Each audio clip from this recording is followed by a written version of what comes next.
Dieu est fidèle.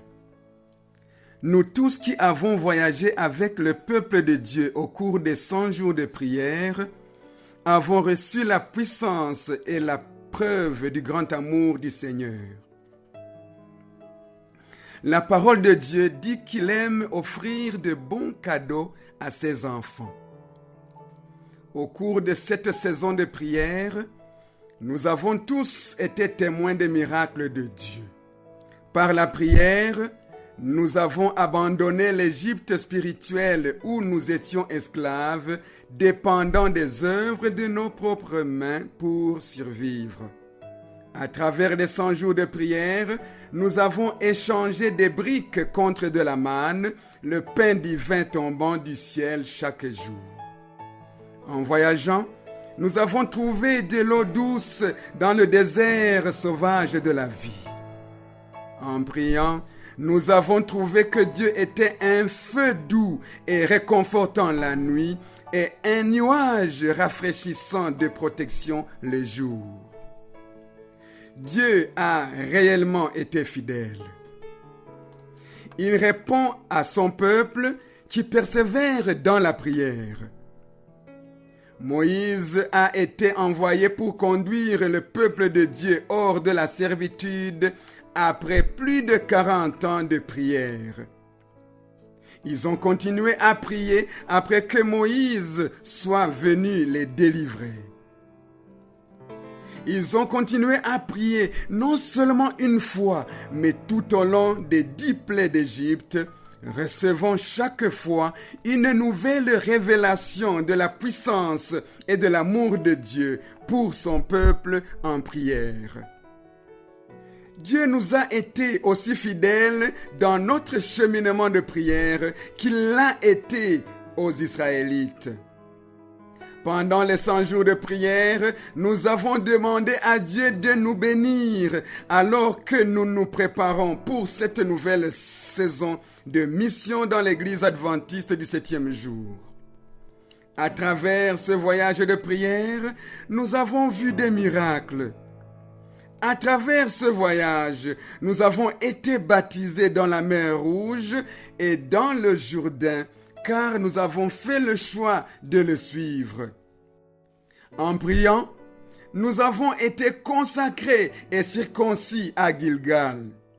Dieu a utilisé les 100 jours de prière pour nous préparer à réclamer sa terre promise de mission, et c'est par la prière persévérante que nous nous tiendrons prêts à la recevoir.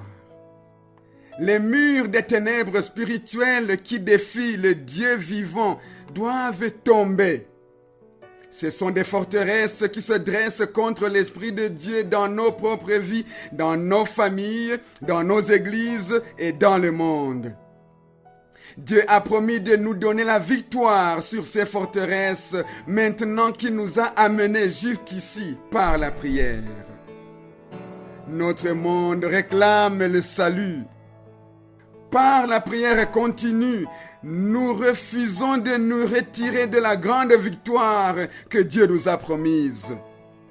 Par la prière continue, nous rejetons la tentation d'essayer de façonner son royaume avec nos propres œuvres ou le pouvoir de nos mains.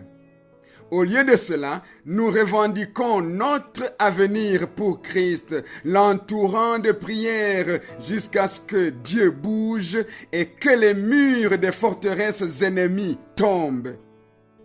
Dieu nous a appelés à revendiquer ce territoire et grâce à la prière continue, notre victoire est assurée. Dieu est fidèle. Dans Matthieu chapitre 6, du verset 9 au 10e, Jésus a dit: « Voici donc comment vous devez prier. Notre Père qui es aux cieux, que ton nom soit sanctifié, que ton règne vienne, que ta volonté soit faite sur la terre comme au ciel. »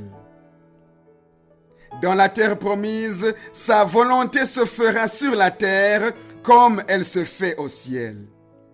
Les 100 jours de prière nous ont amenés à ce moment Et nous sommes appelés à saisir ce moment en continuant à prier jusqu'à ce que son royaume vienne. Et jusqu'à ce que sa volonté soit faite dans nos cœurs comme au ciel. Jusqu'à ce que sa volonté soit faite dans nos familles comme au ciel. Jusqu'à ce que sa volonté soit faite dans nos églises comme au ciel. Et jusqu'à ce que sa volonté soit faite dans notre monde comme au ciel. Restons en prière. Restons à genoux. Choisissons aujourd'hui qui nous serviront. Et que ceux qui ont été bénis du Seigneur et qui croient en son pouvoir de sauver fassent une déclaration avec leur prière continue en disant: quant à moi et à ma maison, nous servirons le Seigneur.